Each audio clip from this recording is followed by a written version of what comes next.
Welcome to D Kumar classes. तो आज हम लोग करेंगे mole concept in gases state.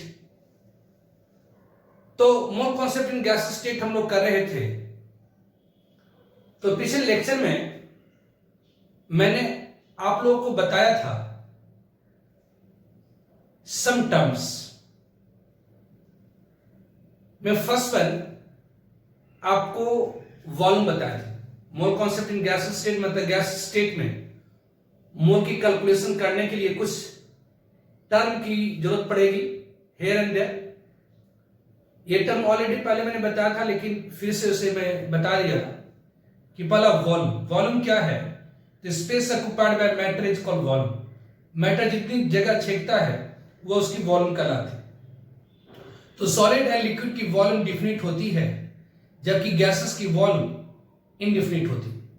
तो गैसेस की वॉल्यूम कितनी होती है? तो जो गैस की वॉल्यूम होती है इक्वल होती है वॉल्यूम ऑफ कंटेनर की।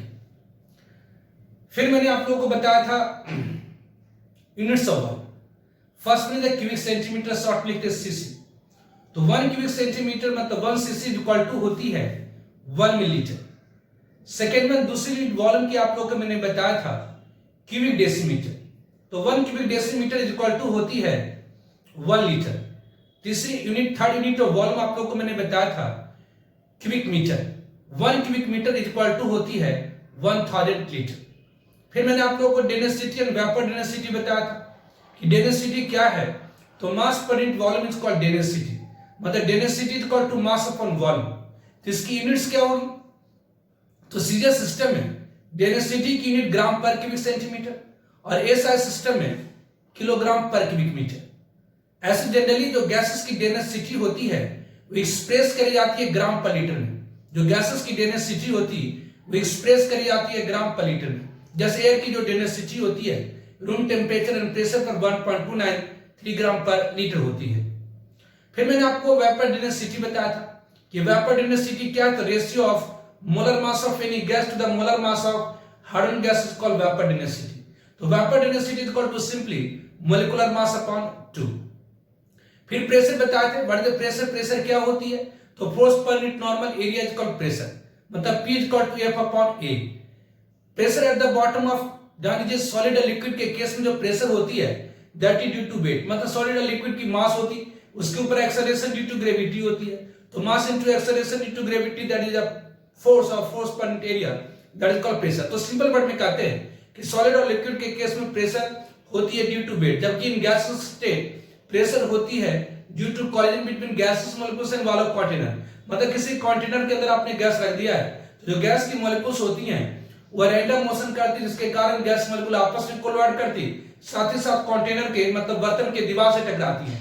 तो जब गैसेस मॉलिक्यूल कंटेनर के वहां से कोलाइड करती तो उसके कारण फोर्स लगता है और उसी फोर्स के कारण प्रेशर पैदा होती है। तो pressure inside a gases container is due to collision between gases molecules and wall of container. फिर मैंने आप लोगों को बताया था pressure at the bottom of liquid container. Liquid container के बॉटम पर pressure P equal to rho GH, मतलब pressure at the bottom of liquid container directly proportional होती है डेंसिटी ऑफ लिक्विड की और डायरेक्टली प्रोपोर्शनल होती है हाइट की। फिर मैंने आप लोगों को बताया था एटमॉस्फेरिक प्रेशर।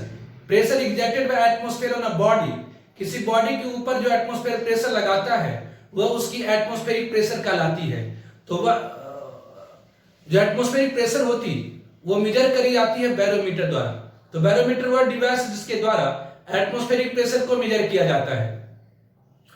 तो सिस्टमैटिक डायग्राम ऑफ बैरोमीटर में देखा था, उसमें देखे थे कि जो मरकरी होता है वह इक्विलिब्रियम पर 76 सेंटीमीटर हाइट रेंज कर जाता है, मतलब जो 1 एटमॉस्फेरिक प्रेशर होती है वो इक्वल होती है 76 सेंटीमीटर ऑफ मरकरी हाइट के। मतलब वायुमंडल हम लोगों के ऊपर उतना ही दबाव डालता है जितना किसी इवैक्यूएटेड ट्यूब में 76 सेंटीमीटर हाइट तक मरकरी को रख दीजिए और उसके बॉटम पर प्रेशर निकालिए, उतना ही प्रेशर एटमॉस्फेयर हम लोगों के ऊपर लगाता है। मतलब सिंपल वर्ड में कहते हैं कि 1 atmospheric pressure is equal to 76 centimetre of mercury height होती है। Since 1 centimetre is equal to होती है 10 मिलीमीटर, इसलिए 1 atmospheric pressure is equal to 760 millimetre of mercury height. और इसे हम लोगों ने न्यूटन पर मीटर स्क्वायर में कन्वर्ट करा था P equal to rho GH formula से। तो ये आई थी 1.013 into 10⁵ newton per metre square. तो इतना तक आपको पिछले लेक्चर में मैंने बताया। आज हम लोग करेंगे, तो आज हम लोग ऑब्वियसली करेंगे एवोगाड्रो लॉ वगैरह। तो इससे पहले तो डिफरेंट यूनिट्स ऑफ प्रेशर, तो प्रेशर आपको मैंने बताया पिछले क्लास में।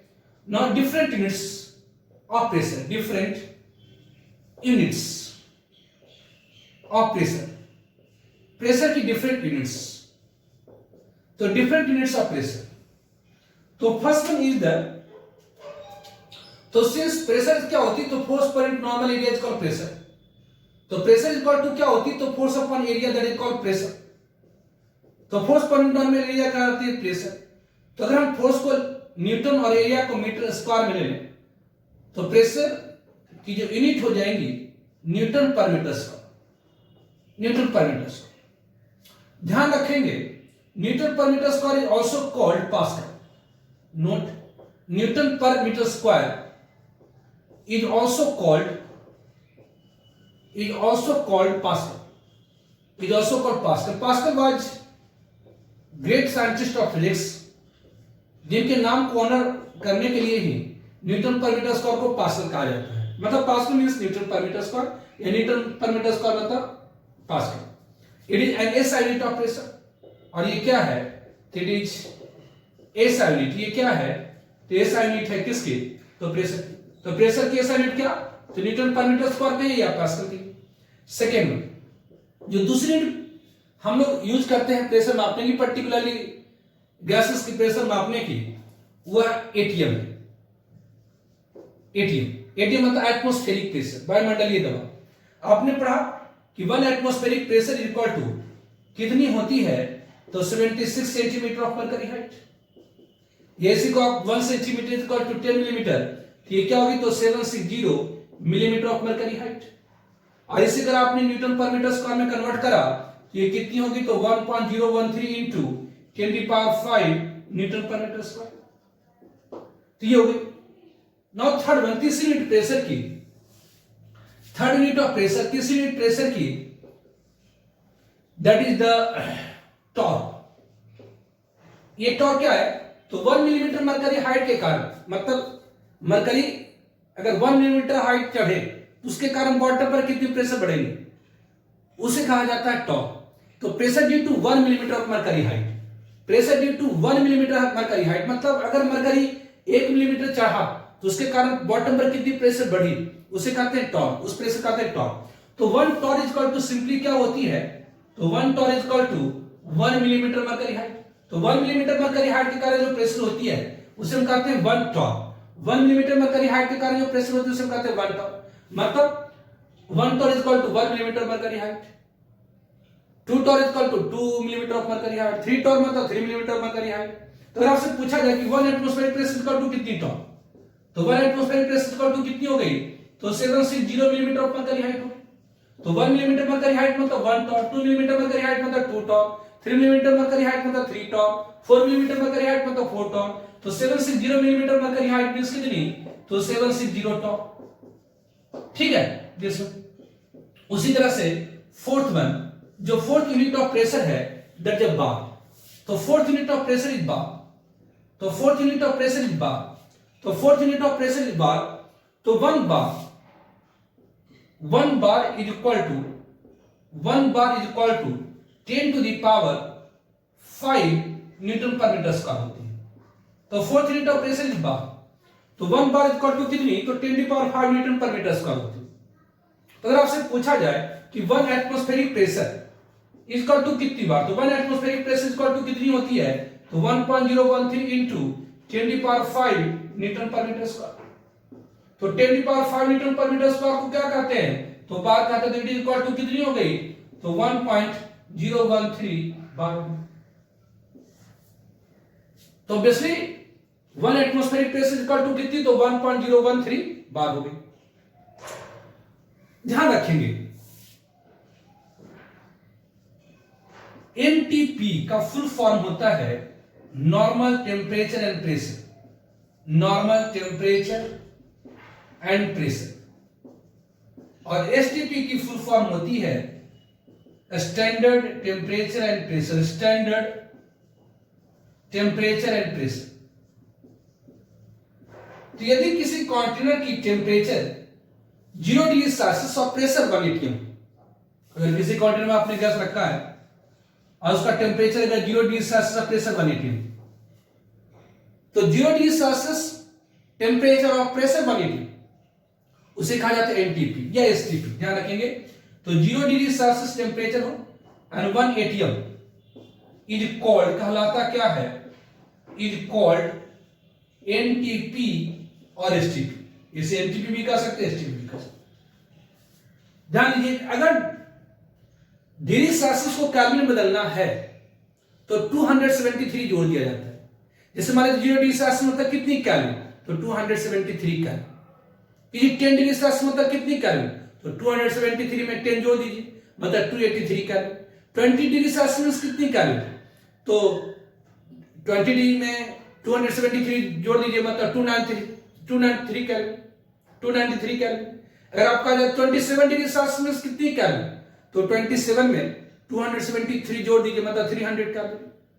37 डिग्री सेल्सियस मतलब कितनी केल्विन, तो 273 में 37 को जोड़ दीजिए, मतलब 310 केल्विन। तो डिग्री सेल्सियस को अगर केल्विन में चेंज करनी है, अगर डिग्री सेल्सियस को केल्विन में चेंज करनी है तो 273 जोड़ दिया जाता है, ऐड कर दिया जाता है। कि ये टेम्परेचर 0 डिग्री सेल्सियस यहां प्रेशर 2 atm कर ले ले तो क्या वो एनटीपी होगी, तो नहीं। टेम्परेचर भी 0 डिग्री सेल्सियस होनी चाहिए और प्रेशर भी 1 atm होनी चाहिए, तभी हम उसे क्या कहेंगे, तो एनटीपी और एसटीपी। ऐसा है कि सर यहां पर प्रेशर 1 atm लें और टेम्परेचर यहां पर 25 डिग्री सेल्सियस कर दे, तो क्या वो एनटीपी होगी, तो नहीं। दोनों होनी चाहिए, टेम्परेचर 0 डिग्री सेल्सियस और प्रेशर क्या होनी चाहिए, तो 1 atm। इसे हम क्या कहेंगे, एनटीपी और एसटीपी। एनटीपी और एसटीपी मींस टेम्परेचर भी 0 डिग्री सेल्सियस होनी चाहिए और प्रेशर भी 1 atm होनी चाहिए, ठीक है। तो यूनिट्स ऑफ प्रेशर, फर्स्ट में the newton per metre square. 1 newton per metre square is also called pascal. Pascal was great scientist of physics जिन्होंने फ्लूइड मैकेनिक्स के लिए बहुत वर्क किया था, इसीलिए Pascal newton per metre square को pascal कहा जाता है। उनके नाम को ऑनर करने के लिए, सम्मानित करने के लिए न्यूटन पर मीटर स्क्वायर को पास्कल कहा जाता है। इट इज आल्सो ऐसा यूनिट ऑफ प्रेशर, मतलब आपसे पूछा जाए कि प्रेशर की ऐसा यूनिट क्या होती है, तो पास्कल बोले या न्यूटन पर मीटर स्क्वायर बोले। ज्यादातर आप देखेंगे हर जगह पास्कल पास्कल यूज करा हुआ। सेकंड वन, दूसरी यूनिट प्रेशर की ATM. 1 atmospheric pressure is equal to 76 centimeter of mercury height, that is equal to 760 millimeter of mercury height, that is equal to 1.013 into 10 to the power 5 newton per meter square। तीसरी unit pressure की torr, 1 torr is equal to 1 millimetre mercury height, तो 1 atmospheric pressure is equal to 760 torr. Fourth unit of pressure is bar, 1 bar is equal to 10 to the power 5 newton per metre square, तो 1 atmospheric pressure is equal to 1.013 bar. NTP की full form normal temperature and pressure, STP की full form standard temperature and pressure. यदि किसी container की temperature 0 degree Celsius, pressure 1 atm है, तो उसे क्या कहा जाता है, एनटीपी और एसटीपी। ध्यान दीजिएगा, डिग्री सेल्सियस को केल्विन में चेंज करनी है तो 273 जोड़ दिया जाता है, ठीक है।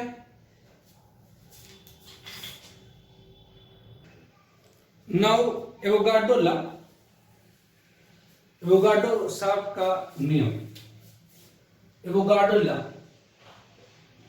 Avogadro's law. According to Avogadro law के अनुसार 1 mole of any gas at NTP और एसटीपी ऑक्यूपाई 22.4 लीटर।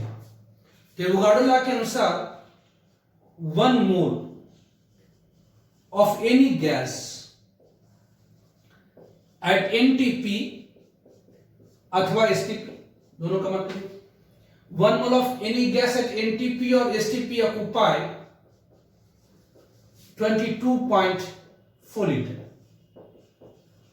तो एवोगाड्रो साहब का कहना था कि 1 मोल कोई भी गैस लीजिए, 1 मोल आप हार्डन ले लीजिए, लेकिन यहां का टेम्परेचर प्रेशर कितना रखना है, तो यहां का टेम्परेचर रखना है 0 डिग्री सेल्सियस एंड प्रेशर कितना रखें 1 atm। तो 1 मोल कोई भी गैस ने एनटीपी पर, मतलब टेम्परेचर 0 डिग्री सेल्सियस और प्रेशर 1 atm, तो 1 मोल ऑफ एनी गैस, 1 मोल कोई भी गैस लीजिए, 1 मोल ऑफ हाइड्रोजन गैस लीजिए एनटीपी पर, तभी वॉल्यूम 22.4 लीटर। 1 मोल ऑक्सीजन गैस लीजिए एनटीपी पर, तभी उसकी वॉल्यूम 22.4 लीटर। 1 मोल अमोनिया ले लीजिए एनटीपी पर, तभी उसकी volume 22.4 litre. 1 mole carbon dioxide ले लीजिए एनटीपी पर, तभी उसकी वॉल्यूम 22.4 लीटर। तो एवोगाड्रो साहब का कहना था कि 1 mole of any gas at NTP और एसटीपी ऑक्यूपाई 22.4 लीटर। 1 मोल कोई भी गैस लेंगे एनटीपी और एसटीपी पर तो उसकी वॉल्यूम कितनी होगी? तो 22.4 लीटर होगी। तो 1 mole of any gas at NTP और एसटीपी ऑक्यूपाई 22.4 लीटर। अगर 2 मोल गैस का ले लेंगे एनटीपी और एसटीपी पर तो वॉल्यूम कितनी हो जाएगी? तो 2 × 22.4 लीटर। 3 मोल ले लेंगे तो 3 × 22.4 लीटर। 4 मोल अगर गैस का ले लेंगे एनटीपी और एसटीपी पर तो उसकी वॉल्यूम 4 × 22.4 लीटर। अगर हाफ मोल कोई भी गैस एनटीपी और एसटीपी पर ले लेंगे तो उसकी वॉल्यूम हाफ × 22.4 लीटर। अगर 1/4 मोल ले लेंगे कोई भी गैस एनटीपी और एसटीपी पर तो उसकी वॉल्यूम 1/8 × 22.4 लीटर। तो 1 mole of any gas at NTP और एसटीपी ऑक्यूपाई 22.4 लीटर। 1 मोल कोई भी गैस लेंगे एनटीपी और एसटीपी पर तो उसकी वॉल्यूम कितनी होगी? तो 22.4 लीटर होगी। इसे उल्टा करके भी कह सकते हैं कि 22.4 लीटर कोई भी गैस लेंगे एनटीपी पर एसटीपी पर तो उसकी नंबर ऑफ मोल कितनी हो जाएगी? तो 1। तो आप कह सकते हैं कि since 22.4 litre of any gas at NTP और एसटीपी इक्वल टू कितनी होगी? तो 1 मोल। तो बेसिकली इसीलिए अगर 1 लीटर कोई भी गैस एनटीपी और एसटीपी पर लेंगे तब तो 1/22.4 मोल। अगर V लीटर कोई भी गैस लेंगे एनटीपी पर तो क्या होगी? तो V लीटर कोई भी गैस एनटीपी पर लेंगे तो क्या होगी? ये वॉल्यूम अपॉन 22.4 मोल हो जाएगा। मतलब सिंपली आप करिए, इसीलिए जो number of moles equal to क्या हो गया? तो आप कह सकते हैं volume of gas in litre eight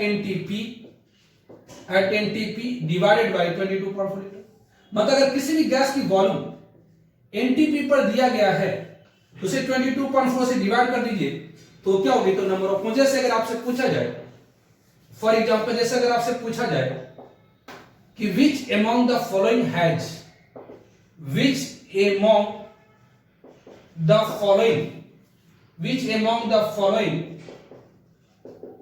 have greatest number of molecules,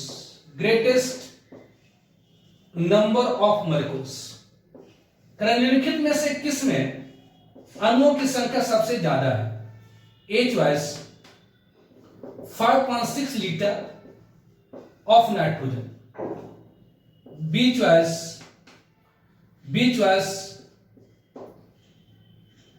11.2 litre of oxygen, C choice 2.24 litre of carbon dioxide, and D choice 4.8 liter of ammonia. Correct, किसमें अणुओं की संख्या सबसे ज्यादा है? Which among the following have greatest number of molecules? Correct, किसमें molecule की संख्या सबसे ज्यादा? इतना litre obviously of N2 at NTP, सब किस पर? एनटीपी पर, एट एनटीपी। करेक्ट, किसमें अणुओं की संख्या सबसे ज्यादा? तो क्या करेंगे? तो 5.6 लीटर कोई भी गैस हो एनटीपी पर, तो बेसिक अगर किसी गैस की वॉल्यूम अगर एनटीपी पर पता है और उसे 22.4 से डिवाइड करिए तो नंबर ऑफ मोल निकल आएगी। तो basic 5.6 litre of N2 at NTP मतलब कितनी मोल होगी? ये हो गया 5.6 अपॉन 22.4 मोल, मतलब ये 1/4 मोल होगी। उसी तरह से ये 11.2 लीटर ऑफ O2 है, ये कितनी होगी? 11.2 अपॉन 22.4 मोल, मतलब ये कितनी होगी? तो हाफ मोल होगी, हाफ मोल होगी, हाफ। उस तरह से 2.24 litre of CO2 at NTP, तो किसी भी गैस की वॉल्यूम एनटीपी पर पता है, उसे नंबर ऑफ मोल में चेंज करना है, तो उसकी वॉल्यूम को क्या करेंगे? तो 2.24 को 22.4 से डिवाइड कर देंगे, जितनी मोल होगी ऑब्वियसली, मतलब 1/10 मोल ऑफ CO2 होगी। उसी तरह से 4.8 लीटर ऑफ अमोनिया, ये कितनी मोल होगी? ये 4.8 अपॉन ऑब्वियसली एनटीपी पर 22.4 इतनी मोल। तो करेक्ट, किसमें मॉलिक्यूल की संख्या सबसे ज्यादा है? 5.6 litre of N2 at NTP, 11.2 litre of O2 at NTP, 2.24 litre of CO2 at NTP, 4.8 litre of NaCl at NTP। तो अगर किसी गैस की वॉल्यूम एनटीपी पर पता है यदि किसी गैस की वॉल्यूम एनटीपी पर पता है, यदि किसी गैस की वॉल्यूम एनटीपी पर पता है और उसे नंबर ऑफ मोल्स में चेंज करनी है तो क्या करेंगे, तो 22.4 से डिवाइड कर देंगे।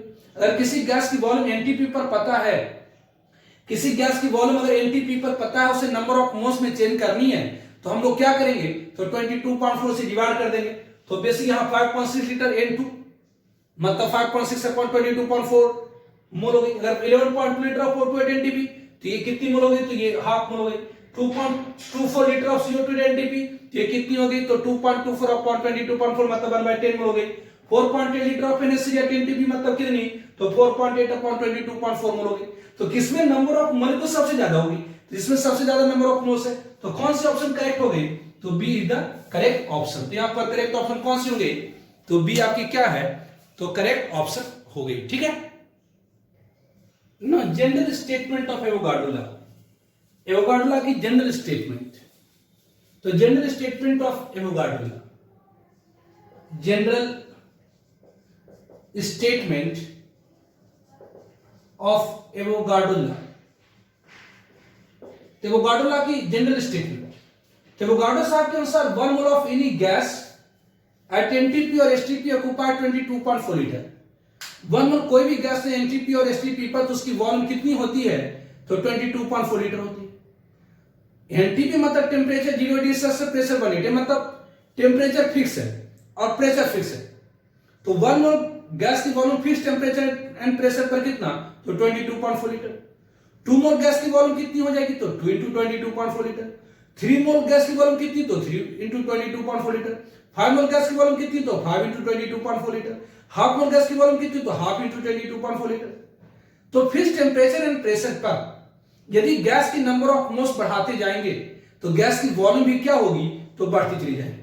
तो एवोगाड्रो लॉ को हम दूसरे शब्दों में कहते हैं कि eight constant temperature and pressure, constant temperature and pressure पर जो वॉल्यूम ऑफ गैसेस होती है वो डायरेक्टली प्रोपोर्शनल होती है number of moles of gases के।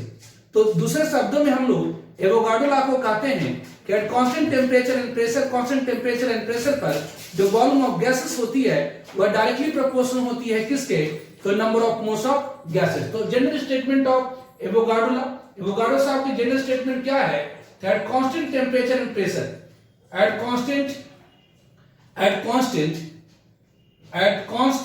temperature and pressure, at constant temperature and pressure, constant temperature and pressure पर जो वॉल्यूम ऑफ गैसेस होती है, वॉल्यूम ऑफ गैसेस, जो गैसेस की वॉल्यूम होती है will be, volume of gas will be directly proportional, will be directly proportional, will be directly proportional, will be directly proportional to number of moles of gases, to number of moles of gases, to number of moles of gases। तो constant temperature and pressure पर जो volume of gases होती है वो directly proportional होती है number of moles of gases के।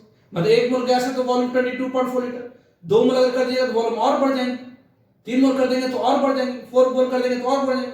मतलब नंबर ऑफ मोल्स बढ़ाने से गैस की वॉल्यूम बढ़ जाती है, लेकिन कब, तो हम टेम्परेचर एंड प्रेशर को क्या रखेंगे, फिक्स रखेंगे।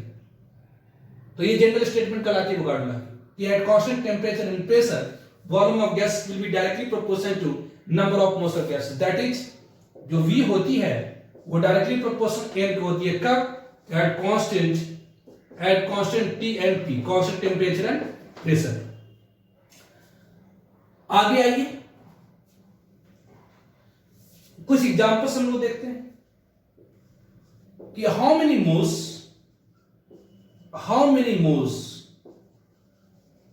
Are there in 1 cubic meter of any gas at NTP। कर बताइए कि how many moles are there in 1 cubic meter of any gas at NTP। कर बताइए कि कितनी मोल गैस की होगी 1 क्यूबिक मीटर कोई गैस। अगर आपसे कहा रहा कि 1 क्यूबिक मीटर कोई भी गैस दिया जाए, तो अगर 1 क्यूबिक मीटर कोई भी गैस दिया गया एनटीपी पर, अगर 1 क्यूबिक मीटर कोई भी गैस आपको मैंने दिया एनटीपी पर, ये क्या, तो 1 cubic metre of any gas है, किस पर दैट एनटीपी। कर बताइए कितनी मोल होगी।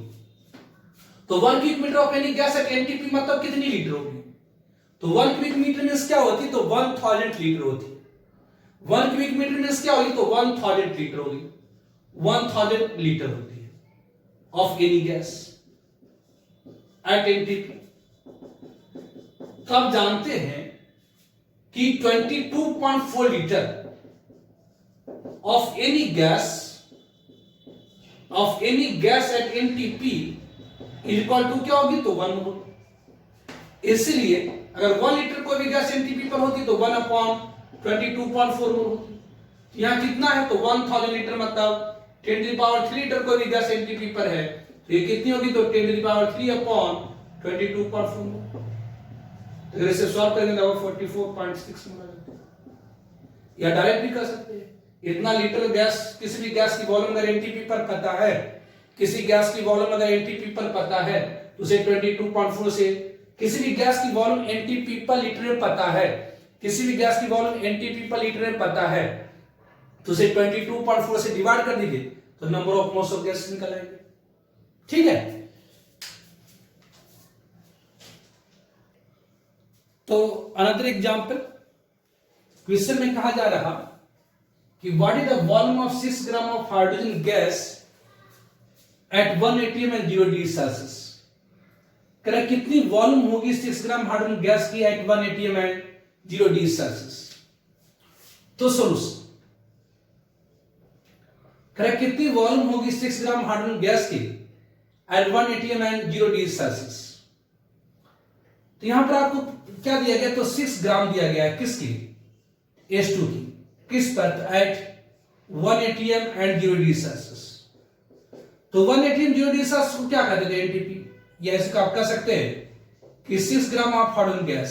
ध्यान दीजिए, अगर अपन हाइड्रोजन गैस बोलते हैं मतलब H2 समझेंगे, क्योंकि हाइड्रोजन H2 के फॉर्म में एग्जिस्ट करती है नेचर में। नाइट्रोजन गैस बोले मतलब N2 समझेंगे। कभी भी अगर अपन बोल दे कि हाइड्रोजन गैस मतलब H2 समझेंगे, नाइट्रोजन गैस मतलब N2 समझेंगे, ऑक्सीजन गैस मतलब O2 समझेंगे, फ्लोरीन मतलब F2 समझेंगे। ठीक है। अगर अपन हाइड्रोजन एटम बोले तब H समझिएगा, और ऑक्सीजन एटम बोले तो सिर्फ ऑक्सीजन समझिएगा। लेकिन सिंपल अगर हाइड्रोजन गैस बोल रहे इसका मतलब H2, नाइट्रोजन गैस बोल रहे हैं इसका मतलब N2, ऑक्सीजन गैस बोल रहे हैं तो O2, फ्लोरीन बोल रहे हैं सिंपल तो F2। तो 6 ग्राम ऑफ हाइड्रोजन गैस है कब, तो 1 atm एंड 0 डिग्री सेल्सियस मतलब एट, तो 1 atm 0 डिग्री सेल्सियस क्या कहते हैं, एनटीपी। तो this is 6 gram of H2 at NTP है। तो 6 ग्राम H2 एट एनटीपी मतलब कितनी मोल हो गई। तो अगर किसी सब्सटेंस की मात्रा ग्राम में दी गई है, यदि किसी सब्सटेंस की मात्रा ग्राम में दी गई है, यदि किसी सब्सटेंस की मात्रा ग्राम में दी गई है और उसे नंबर ऑफ मोल्स में चेंज करना है, यदि किसी सब्सटेंस की मात्रा ग्राम में दी गई है और उसे नंबर ऑफ मोल्स में चेंज करना है, तो 6 gram of hydrogen at NTP means कितनी मोल हो गई, तो number of mole of hydrogen equal to क्या, तो वेट ऑफ हाइड्रोजन किस में, तो ग्राम में, अपॉन मॉलिक्यूलर मास किसकी, तो हाइड्रोजन की किस में, तो ग्राम में। ये वेट ऑफ हाइड्रोजन कितनी हो गई, तो ये 6 ग्राम हो गई। मॉलिक्यूलर मास हाइड्रोजन की कितनी, तो ये 2 हो गई। तो ये कितनी हो गई, it is equal to 3 mole of H2।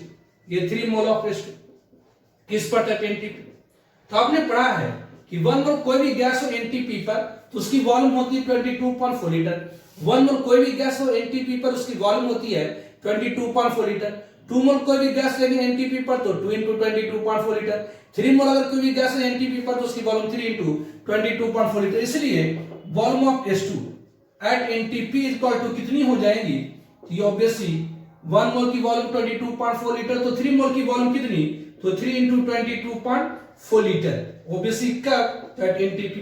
इसे आप सॉल्व करेंगे तो दैट इक्वल टू 67.2 लीटर। इतने लीटर हो गए किस पे, एट एनटीपी। ठीक है। अब आ जाइए नेक्स्ट पर, कह रहा था maximum number of moles is present in, कह रहा है किसमें सबसे ज्यादा नंबर ऑफ मोल्स मौजूद है। The maximum number of moles is present in 15 litre of hydrogen gas eight STP, 5 litre of N2 gas at NTP, 0.5 gram of H2 and 10 gram of O2। तो यहां पर गैस की volume दी गई STP पर। तभी just मैंने आपको बताया कि किसी भी गैस की वॉल्यूम एसटीपी पर लीटर में दिया हुआ है। अगर किसी भी गैस की वॉल्यूम अगर एनटीपी या एसटीपी पर दिया गया है लीटर में, तो volume of gas in litre को डिवाइड कर दीजिए किससे, तो 22.4 से। Volume of gas in litre को डिवाइड करिए 22.4 से, volume of gas in litre को 22.4 से डिवाइड कर दीजिए, तो 50 litre of H2 gas means कितनी मोल हो गई, तो यहां पर हो गई कितनी, तो 15 अपॉन ये 50 लीटर है तो ये 15 अपॉन ये कितनी, तो 22.4 मोल हो गई किसकी, तो ऑफ H2। उसी तरह से यहां पर है ये कितनी है, तो 5 litre of N2 gas at NTP. अगर किसी गैस की वॉल्यूम एनटीपी पर पता है और उसे नंबर ऑफ मोल्स में चेंज करना है तो 22.4 से डिवाइड कर देंगे, तो ये कितनी हो गई, तो ये 5 अपॉन 22.4 मोल हो गई किसकी, तो ऑफ N2। उसी तरह से 0.5 ग्राम ऑफ H2 है तो ये कितनी मोल हो गई, ये 0.5 अपॉन मोलिकुलर मास कितनी, तो 1 की 1 तो 2 की 2 कितनी मोल हो गई किसकी, तो ऑफ H2। उसी तरह से 10 ग्राम ऑफ O2 है तो कितनी मोल हो गई, तो अगर किसी सब्सटेंस की मात्रा ग्राम में पता है और उसे नंबर ऑफ मोल्स में चेंज करनी है तो मोलिकुलर मास से डिवाइड कर, अगर किसी सब्सटेंस की मात्रा ग्राम में पता है और उसे नंबर ऑफ मोल्स में चेंज करनी है तो मोलिकुलर मास से डिवाइड करना, मतलब 10 अपॉन ऑक्सीजन की मोलिकुलर मास कितनी, तो 1 ऑक्सीजन की 16 तो 2 की 32 तो 10 अपॉन 32 मोल्स ऑफ O2 होगी, 32 मोल ऑफ O2। तो ऑब्वियसली करेक्ट किसमें, मोलिक्यूल की संख्या सबसे ज्यादा है तो ऑब्वियसली 1/4 मोल हो गई, ये ऑब्वियसली 5/16 मोल हो गई, ये 5/22.4 मतलब 1/4, ये 3/4 के आसपास, मोटा मोटी है ना, एवरेज आपका ले रहे। तो सबसे ज्यादा मोल किसमें थी, तो सबसे ज्यादा मोलिक्यूल किसमें थी इसमें, ठीक है।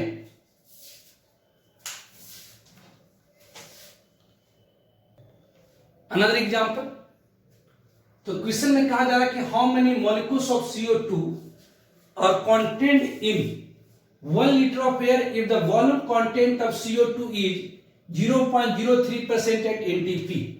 कर बताइए कितनी मॉलिक्यूल्स, कर बताइए कितनी मॉलिक्यूल्स CO2 की मौजूद है किसमें, इन 1 liter air if the volume content of CO2 is 0.03% at NTP। How many molecules of CO are contained in 1 liter air if the volume content of CO2 is 0.03% at NTP। कैसा है जी कि 1 litre air ले आए, मतलब 1 litre हवा, आप जानते हैं एयर के अंदर क्या है, एयर के अंदर क्या है, कहते जी 78% N2 है, नाइट्रोजन है ना, 21.6% के आसपास ऑक्सीजन, हीलियम है, कार्बन डाइऑक्साइड है। एयर में कार्बन डाइऑक्साइड कितनी होती है, तो 0.03% होती है। एयर के अंदर कार्बन डाइऑक्साइड कितनी है, तो 0.03% है। How many molecules of CO2 are contained in 1 litre air. अगर मैं कहीं से 1 लीटर एयर को ले आया, क्या ले एयर, एयर के अंदर क्या होगा, ये जी नाइट्रोजन होगी, ऑक्सीजन होगी, CO2 होगी और भी सारे गैसेस होंगे, ये 1 लीटर एयर है। इस 1 लीटर एयर को मैंने लाया किस पर, एनटीपी पर। बताइए इसके अंदर कितनी CO2 की मॉलिक्यूल्स है। यदि वॉल्यूम कंटेंट ऑफ CO2, करें यहां पर जो वॉल्यूम कंटेंट, वॉल्यूम के विचार से जो CO2 की मात्रा है, volume content of CO2 in air, इस हवा के अंदर जो CO2 की मात्रा है वो 0.03% ऑब्वियसली एनटीपी। तो परसेंटेज मींस होती है 100, परसेंटेज मींस क्या होती है, तो 100। तो इसका कहने का मतलब ये हुआ कि अगर आप 100 लीटर एयर लाएंगे और आप 100 लीटर एयर लाएंगे तो उसके अंदर क्या होगी, तो कंटेन्स 0.03 लीटर ऑफ CO2। कहने का मतलब ये ऑब्वियसली एनटीपी, ये सारा किस पर है, एनटीपी पर। तो कह रहा है कि एयर के अंदर जो CO2 की मात्रा है वो 0.03% है। इसका मतलब ये हुआ कि अगर आप 100 लीटर एयर कहीं से उठाकर ले आएंगे तो उसके अंदर 0.03 परसेंटेज मतलब 100। कह रहा है कि एयर के अंदर जो CO2 की कंटेंट है, मात्रा है, वो 0.03% है। मतलब 100 लीटर एयर कहीं से आप ले आए तो उसमें CO2 की मात्रा कितनी होगी, तो 0.03 लीटर होगी। तो 100 लीटर में 0.03 लीटर होगी तो 1 लीटर में कितनी होगी, तो 1 लीटर ऑफ एयर कंटेंट कितना, तो 0.03 अपॉन 100 लीटर ऑफ CO2, कितने litre of CO2 at NTP ये हो गई। तो ऑब्वियसली 100 लीटर में 0.03 लीटर है तो 1 लीटर में इतनी होगी। इसीलिए अच्छा 1 लीटर में पता कर, तो ये कितना लीटर हो गया, तो ये हो गया ऑब्वियसली ये 0.03 अपॉन 100, इस पॉइंट पे चले जाएंगे तो 3 × 10⁻³ माइनस 4 लीटर होगी किसकी, तो ऑफ CO2 एट एनटीपी हुई कि नहीं हुई? तो volume content of CO2 in air is 0.03% at NTP means 100 litre air के अंदर 0.03 लीटर CO2 की है, तो 1 लीटर में इतनी होगी। तो number of mole of CO2 कितनी होगी? अब जस्ट मैंने आपको बताया कि अगर किसी भी गैस की वॉल्यूम पता है एनटीपी पर लीटर में, तो उसे 22.4 से डिवाइड कर दिए, मोल निकल आएगा। तो नंबर ऑफ मोल CO2 कितनी होगी? तो इतना litre of CO2 NTP means कितनी मोल? तो 3 into 10⁻⁴ upon 22.4 मोल्स हो गई ऑफ CO2 एट एनटीपी, नहीं होगी? इतनी मोल्स ऑफ CO2 सिंपल की एनटीपी की। तो अगर किसी गैस की वॉल्यूम लीटर में पता है एनटीपी पर, अगर किसी गैस की वॉल्यूम अगर पता है एनटीपी पर, तो उसे 22.4 से डिवाइड कर दीजिए, इतनी मोल CO2 मतलब कितनी मोल्स? तो 1 mole is equal to 6.022 into 10⁻23 molecules. कितना मोल CO2 मतलब कितनी होगी? इसलिए number of molecules of CO2 कितनी होगी?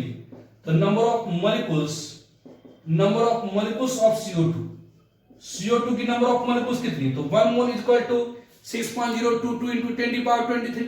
तो अगर इतनी मोल है तो कितनी मोलिक्यूल? तो 3 into 10⁻⁴ upon 22.4 into 6.022 into 10⁻23 molecules हो गए किसकी? तो ऑफ CO2। ठीक है, दिस सॉल्व कर देंगे, ऐसे निकल आएगा।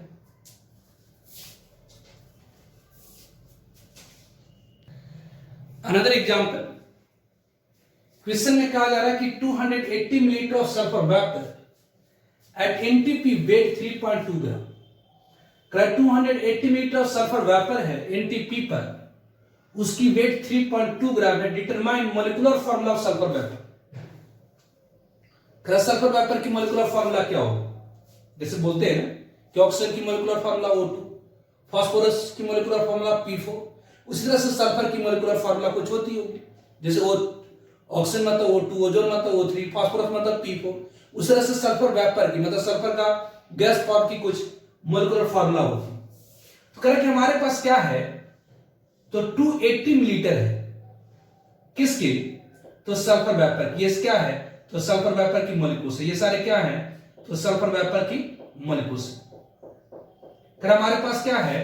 तो 280 मिलीलीटर है किसकी? तो ऑफ सल्फर वेपर। 280 मिलीलीटर है किसकी? तो सल्फर वेपर। हमारे पास क्या? तो 280 मिलीलीटर सल्फर वेपर है किस पर? Eight NTP.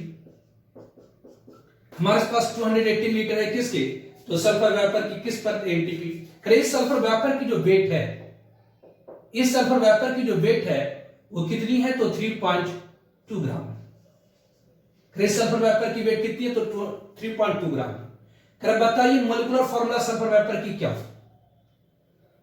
तो पता तो आपको है, मॉलिक्यूलर फार्मूला H2 भी हो सकती है, H6 भी हो सकती है, H8 भी हो सकती है, क्या मेरे को पता नहीं। तो मान लेते हैं कि general molecular formula sulphur vapour की ऐसे है ना, लेट यहां पर मान लेते हैं of sulphur vapour. Sulphur vapour की मॉलिक्यूलर फार्मूला तो आपको पता नहीं कि H2 होगी कि H4 होगी कि H6 होगी, क्या होगी? तो मान लेते हैं S8, ये सॉरी SN, 8 नहीं कैसे है ना, ऐसे मतलब n की जगह पर 2 हो गया तो S2 हो जाएगा। अब n की वैल्यू निकल आ जाए तो मॉलिक्यूलर फार्मूला निकल आएगी। तो अब n की वैल्यू में निकालनी है। तो ध्यान दीजिए 280 मिलीलीटर सल्फर वेपर, वेपर मतलब गैस फॉर्म है। ये सल्फर की क्या है? तो वेपर फॉर्म मतलब गैस फॉर्म है। 280 मिलीलीटर सल्फर वेपर है मतलब 280 मिलीलीटर सल्फर की वेपर फॉर्म मतलब गैस फॉर्म है एनटीपी पर। तो 280 मिलीलीटर मींस क्या हो गया? तो 280 इंटू मिली मत होती है 10⁻⁻⁶, deci centi milli micro nano pico femto atto. तो यह मिली मतलब 10⁻⁻3। तो 280 millilitre sulphur vapour means 280 into 10⁻⁻3 litre of sulphur vapour at NTP. अब देखिए 280 मिलीलीटर सल्फर वेपर है एनटीपी पर। तभी जस्ट मैंने आपको बताया कि किसी भी गैस की वॉल्यूम लीटर में पता हो एनटीपी पर, किसी भी गैस की वॉल्यूम लीटर में पता हो एनटीपी पर, किसी भी गैस की वॉल्यूम लीटर में पता हो एनटीपी पर, तो उसे आप नंबर ऑफ मोल्स में चेंज कर सकते हैं। कैसे?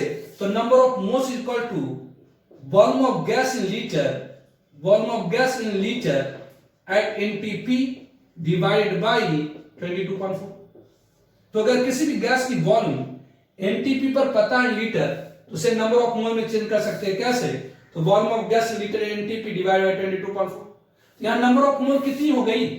तो कहेंगे जी ये 80 इंटू 10⁻³ अपॉन 10⁻³ अपॉन 2.4 इतनी मोल हो गई किसकी? तो अब सल्फर वेपर, इतनी मोल ऑफ सल्फर वेपर हो गई। ठीक है, इतनी मोल हो गई सल्फर वेपर। तो basic 280 litre of sulphur vapour at NTP means क्या हो गया? तो 280 into 10⁻³ litre of sulphur vapour at NTP, इसका मतलब कितनी मोल हो गई? इतनी मोल हो गई। लेकिन आप जानते हैं कि since number of mole equal to क्या होती है? तो weight of given substance in gram divide by molecular mass. तो number of mole sulphur vapour की, इस सल्फर वेपर का वॉल्यूम इतना दिया हुआ था, इस वॉल्यूम को हमने लीटर में कन्वर्ट करा, इस वॉल्यूम लीटर को हमने मोल में कन्वर्ट करा, कितना? तो यहां पर नंबर ऑफ मोल कितनी है? तो 280 इंटू 10⁻³ अपॉन ये कितना हो गया जी? 22.4 इज इक्वल टू वेट कितना है? इसी सल्फर वेपर की वेट कितना है? तो 3.2 ग्राम अपॉन मोलिकुलर मास कितनी होगी? अब देखिए यहां पर सिंपल एक सल्फर होता तो 32 लिख देते, लेकिन यहां H2 होता तो 2 इंटू 32 लिख देते, यहां 3 होता तो 3 इंटू 32 लिख देते, 4 होता तो 4 इंटू 32 लिख देते, लेकिन n है तो n इंटू 32। यहां से n की वैल्यू निकालेंगे, यहां से अगर n की वैल्यू निकालेंगे तो कितनी हो जाएंगी? अगर n की वैल्यू आप निकालेंगे तो n की वैल्यू 8 आ जाती है। सॉल्व कर लीजिएगा। इसलिए जो मोलिकुलर फार्मूला, इसलिए जो मोलिकुलर फार्मूला होगी, इसलिए जो मोलिकुलर फार्मूला होगी किसकी? तो molecular formula of sulphur vapour, sulphur vapour की जो मोलिकुलर फार्मूला होगी वो क्या हो जाएंगी? तो S8 हो जाएंगी। ठीक है, तो Avogadro law, 1 mole of any gas at NTP और एसटीपी ऑक्यूपाई 22.4 लीटर। मतलब किसी गैस की वॉल्यूम अगर एनटीपी या एसटीपी पर पता है लीटर, तो उसे 22.4 से डिवाइड कर देंगे, नंबर ऑफ मोल्स निकल आएगा। तो आज रहने देते हैं,